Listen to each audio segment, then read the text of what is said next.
My name's Melly, and I guess you could say my life turned upside down when I met Alex. We clicked instantly at the accounting firm where we both worked, and before I knew it, we were planning a wedding. I was over the moon, of course, but meeting his family, that was a whole different ballgame. Alex always talked about his mom, Mrs. Donovan, with such admiration. So, the day we were supposed to meet her for dinner, I was a bundle of nerves, smoothing down my simple blue dress and double-checking my reflection for the umpteenth time. "Relax, Melly, she's going to love you," Alex assured me as we drove to his childhood home.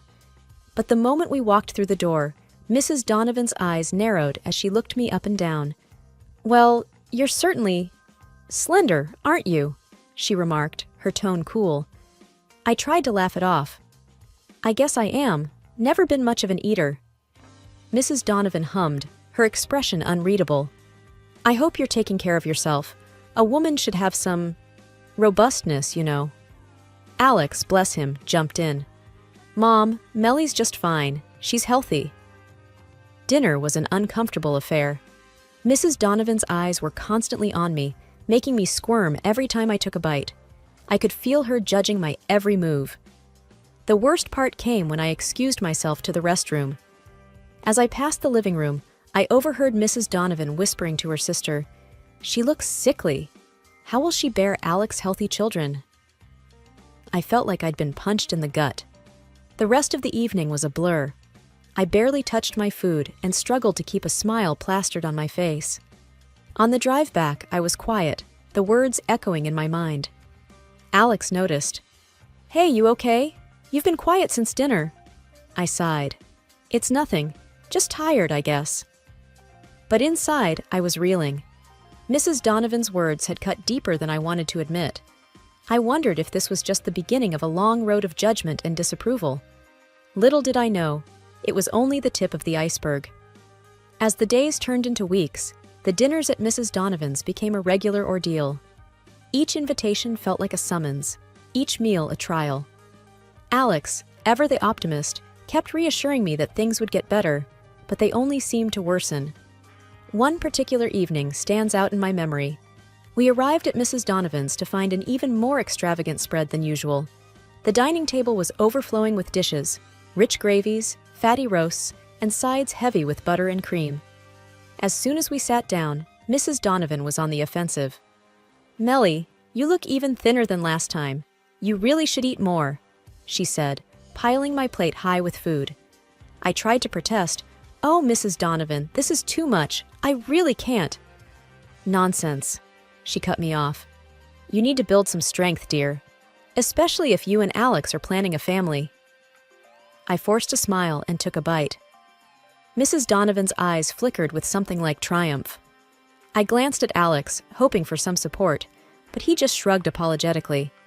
I felt my stomach knot up, not just from the rich food, but from the undercurrent of criticism in her words. Dinner progressed with painful slowness. Mrs. Donovan kept pushing more food my way, commenting on every bite I took, or didn't take. "You know, Melly, a good wife should know how to cook hearty meals. It's important for a family." I felt a sting at her words. "I do cook, Mrs. Donovan, but I prefer healthier options." She scoffed. "Healthy is fine, but this," she gestured at my barely touched plate, "is just pickiness. You're setting a bad example." By the end of the meal, I was both nauseous and seething with anger. The drive home was tense. I couldn't hold back anymore. "Alex, your mom's comments are really hurtful. It's like she's constantly judging me." Alex was silent for a moment before responding. "I know, Melly. I'll talk to her, okay? I'm sure she doesn't mean it the way it sounds." But a part of me doubted that anything would change. Mrs. Donovan had made her feelings clear, and no amount of talking seemed to soften her stance. Each subsequent dinner only reinforced my feelings of inadequacy. Mrs. Donovan's remarks became more pointed, her scrutiny more intense. "Melly, are you avoiding my food deliberately? You barely eat anything I make." I tried to explain. "It's not that, Mrs. Donovan. Your food is very rich, and it doesn't always agree with me." She tutted disapprovingly. "A little discomfort is nothing. You need to eat more, put on some weight. It's not healthy to be so thin."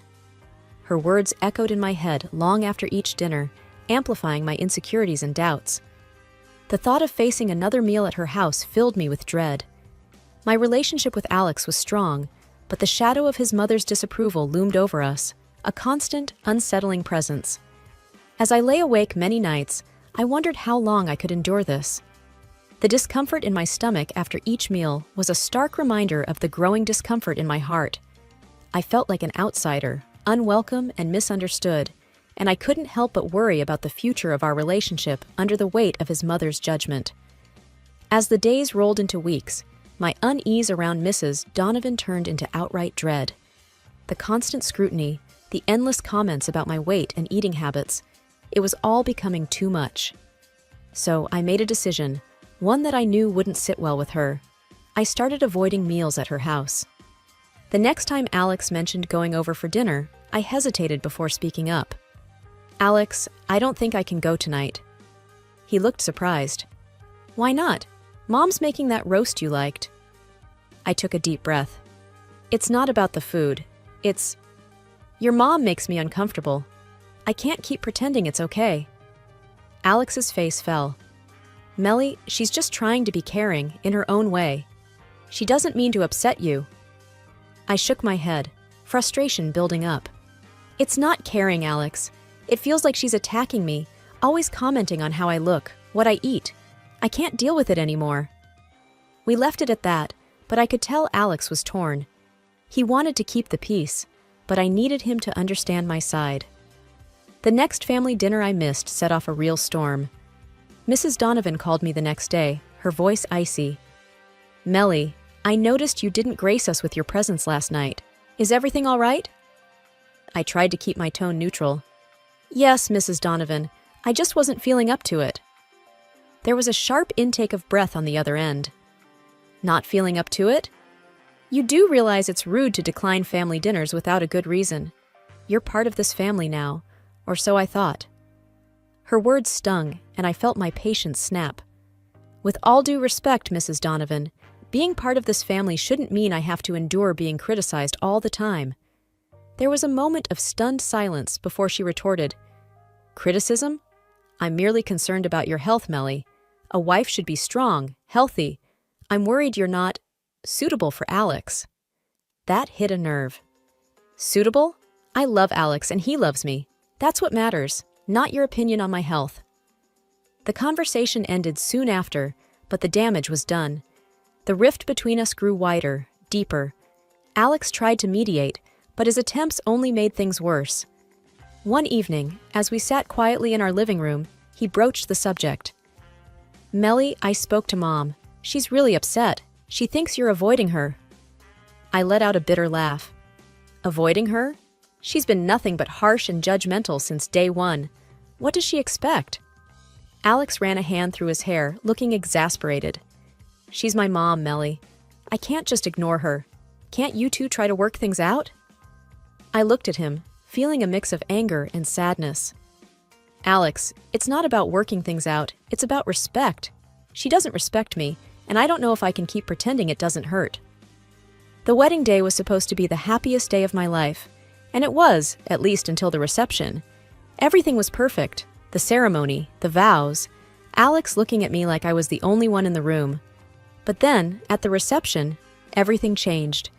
I remember holding a glass of wine, the same wine everyone else was drinking. It tasted a bit off, but I figured it was just nerves. I took a sip, and that's the last thing I remember before waking up in a stark, white hospital room. Confused and groggy, I tried to sit up. That's when I heard them, Alex and his mom, just outside my room. Mrs. Donovan's voice was sharp. "See what I mean, Alex? She can't even handle a simple toast. She's too weak, too fragile for our family." I felt a pang of hurt, but I was too weak to respond. Alex's voice, full of worry, cut through. "Mom, stop it. This isn't the time. We don't even know what happened." I wanted to shout, to tell them I was okay, that I wasn't weak, but my voice was a mere whisper. Then the door opened, and a doctor walked in, a serious look on his face. "Mrs. Donovan," he said, addressing me, "you gave us quite a scare. We found traces of a sedative in your system. Did you take anything before the ceremony?" I shook my head weakly. "No, nothing. Just the wine. The doctor frowned. The wine? But no one else had this reaction. It's very unusual. Alex stepped in, his face etched with concern. Doctor, are you saying someone might have tampered with her drink? The doctor hesitated. It's a possibility we can't ignore. We'll need to run some more tests. I lay there, stunned. Someone had drugged me? On my wedding day? But who? And why? As the doctor left to arrange the tests, Alex came to my side, taking my hand. Melly, I'm so sorry. I can't believe this is happening. I tried to smile, to reassure him, but my mind was racing. The only thing I could taste was the bitterness of the wine and Mrs. Donovan's harsh words echoing in my head. That night in the hospital, I couldn't sleep. The realization that someone might have deliberately hurt me was terrifying, and the worst part was not knowing who or why. I looked over at Alex, asleep in the chair next to my bed, and felt a wave of sadness. Our wedding day was supposed to be about us, our love.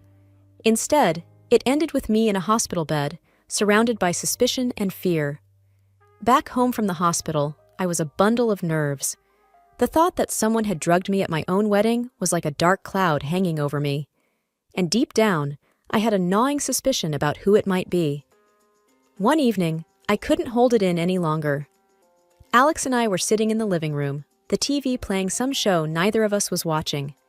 I turned to him, my voice shaky. Alex, I need to talk to you about something serious.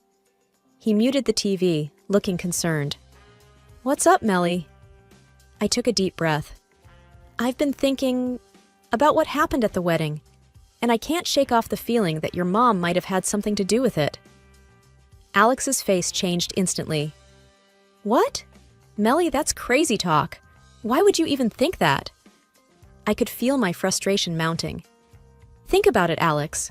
All those comments, the way she's always on my case, and then I suddenly fall ill after drinking wine that tasted odd? It's not that far-fetched. Alex stood up, pacing the room. Melly, you're talking about my mom. She can be tough, sure, but she wouldn't do something like that. You're letting your imagination run wild.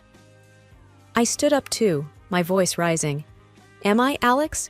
Or have you just been turning a blind eye to all the things she's said and done? Can't you see she doesn't like me? He stopped pacing, looking pained. Melly, this is serious. Accusing someone of drugging you, that's a big deal. You can't just throw around accusations without proof. I felt tears prick my eyes. I thought you'd at least consider what I'm saying, but it seems like you'll always take her side. Alex sighed, running a hand through his hair. It's not about taking sides, Melly. It's about being rational. We can't accuse people based on a hunch. I felt a mix of anger and disappointment. So, what am I supposed to do? Just forget it happened? He came over, trying to put his arm around me, but I stepped back. We need to think this through, Melly. Maybe talk to the police again, see if they found anything new. I nodded, though I felt far from convinced. Fine, we'll talk to them. But Alex, if it turns out I'm right, I don't know what I'll do. That night, I lay awake, staring at the ceiling. My mind kept going back to Mrs. Donovan, her words, her looks. The doubt and fear were like a poison, and I knew I had to find the truth, no matter how painful it might be. A couple of weeks after the hospital incident, we were invited to another family gathering at Mrs. Donovan's house. I was hesitant to go, but Alex insisted it would be good for us to show a united front. As we walked into Mrs. Donovan's house, the atmosphere was tense. I could feel eyes on me, whispering under their breath. Mrs. Donovan greeted us with a smile. Melly, dear, so glad you could make it, she said, her voice dripping with something that didn't quite sound like sincerity. I forced a smile back. Thank you for having us, Mrs. Donovan. Dinner was served, and I noticed Mrs. Donovan made a point of bringing me a separate dish. I made this especially for you, Melly, considering your delicate condition. Her emphasis on delicate didn't go unnoticed. I eyed the dish warily. It looked normal, but after the wedding, I couldn't be sure. Alex, oblivious to my discomfort, started eating his meal. I pushed the food around my plate, my appetite gone.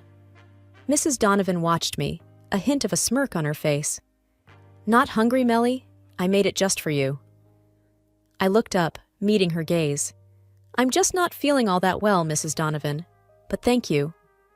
The room was filled with murmurs and side glances. I could feel the weight of everyone's eyes on me, judging, questioning. Alex, noticing my discomfort, leaned in. You okay? I nodded, but my mind was racing. What if she had done something to the food again? I couldn't take any chances. I whispered to Alex, Can we switch plates?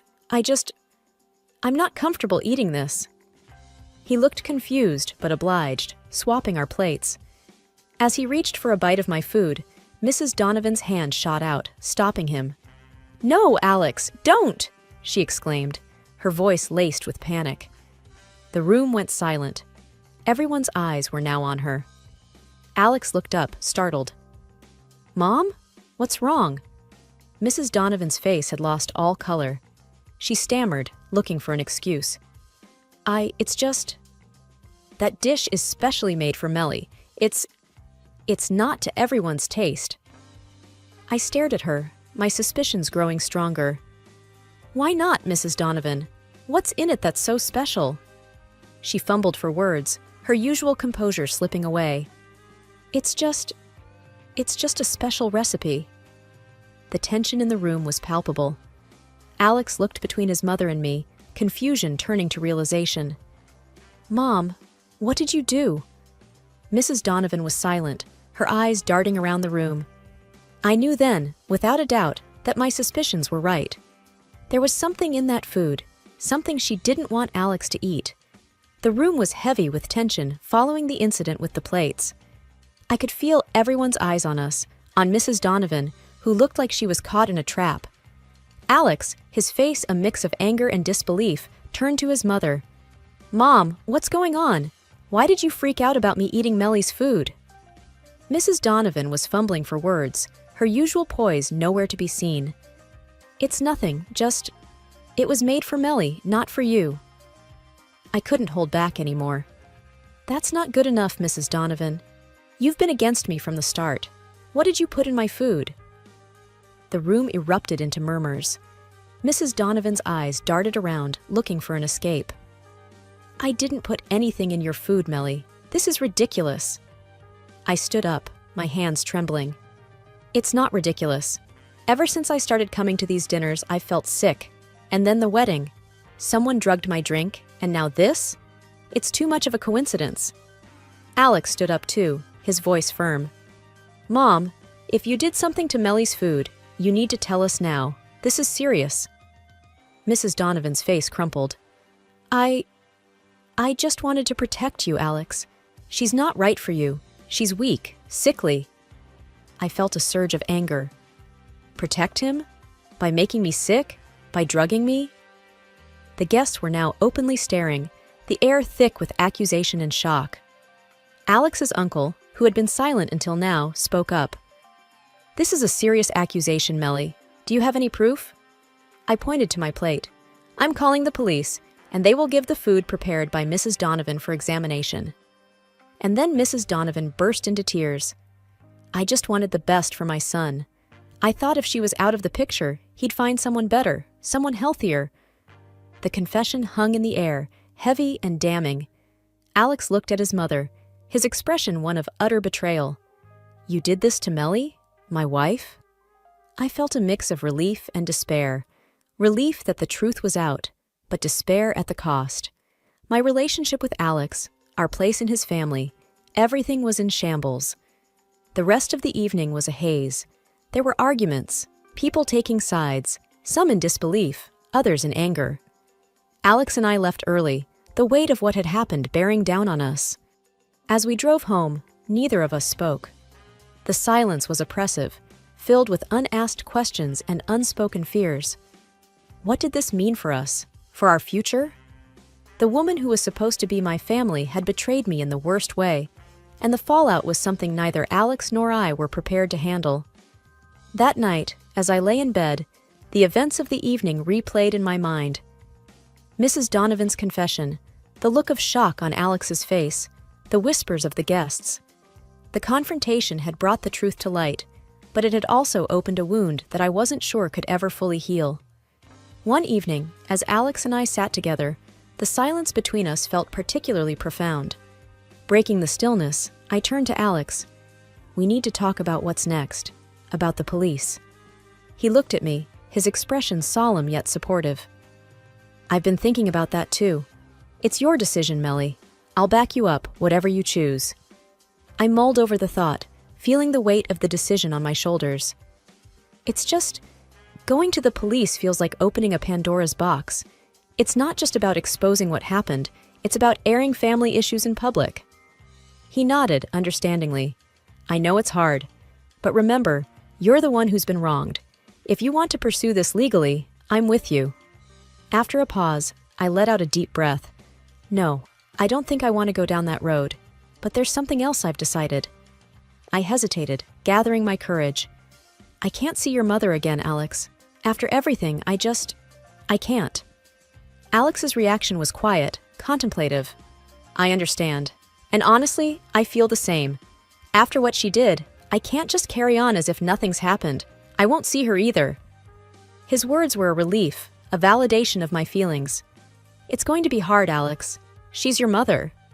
He squeezed my hand, firm and reassuring. "I know, but what she did, it's unforgivable.